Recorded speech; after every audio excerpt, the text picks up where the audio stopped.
Honorable Speaker, this was a general statement, but I hear a lot of reference to abductions.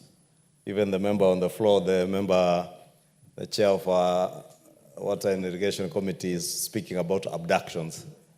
But from what I hear, the examples he's giving is the work of criminal elements, like the person is speaking about, and those are issues I thought the member and all of us should, even as we express our concerns on the rates of crime in the country, that we must be careful and cautious that we do not use the floor of this House to admonish our security agencies, not even to recognize the good work. For instance, it took less than a very few days, Honorable Speaker, from the time the Isli killings happened to the time the young lady unfortunately was killed in Kimani, for the DCI to apprehend the suspect, and even for the member on the floor to get to know.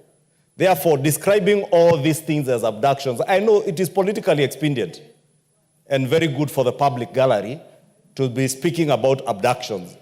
And there is a trend, Honorable Speaker, I must say so, that today in this country, even people who are legitimately arrested by policemen are booked into police cells, known police cells, are produced before courts of law. Those are being described as abductions. Probably we should, even as we engage, Honorable Speaker, be able to define what is an abduction. You saw the other case, Honorable Speaker, only this week or last week. A wife to somebody is in Nairobi, is also married to another man in Narok. The husband in Nairobi reports that the wife has been abducted. So I don't know whether that was an abduction or is a case of people stealing other people's wives. Now tomorrow, if the Honorable Bowen moves to Marakwet East with my wife, will I report my wife as having been abducted? Or do I say I've been unable to do certain things that the Honorable Bowen has managed to do? I mean, Honorable Speaker, I was only pointing out to say that we must be careful as leaders because we have a national platform. The adjectives we use to describe incidences. When a murderer murders people, that is a murderer. When someone is abducted by criminals and the police apprehend, at least let us have also the decency to congratulate, and I want to take this opportunity to congratulate DCI Amin and his team of security officers in the operations department, because they have moved with speed. When the Kware killings were happening, Honorable Speaker, it took them less than a week to apprehend the suspect. But it took the police a very short time, the Kenya police, to allow that suspect to escape from lawful custody, Honorable Speaker. Those are the issues I would expect that as leaders we should be addressing.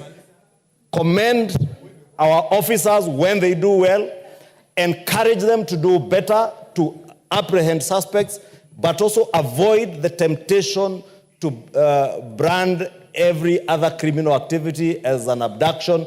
And I know there are also elements among us who want to make all these things look like they're abductions by the police. Missing persons, I appreciate what Millie Odhiambo has said, Honorable Millie Odhiambo, that there are even missing persons who just disappear now, also found. There are those who are arrested, and they say they were abducted.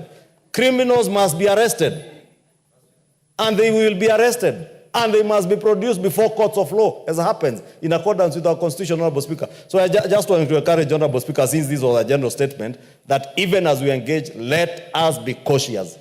Let us not use this opportunity to play to the gallery, to speak to what you think is politically expedient, and will excite people out there. Let us be responsible as leaders. Very well, Leader. Honorable Bowen, just take the next 1 minute. I'll just give maybe one more comment here and one more here, and then we proceed.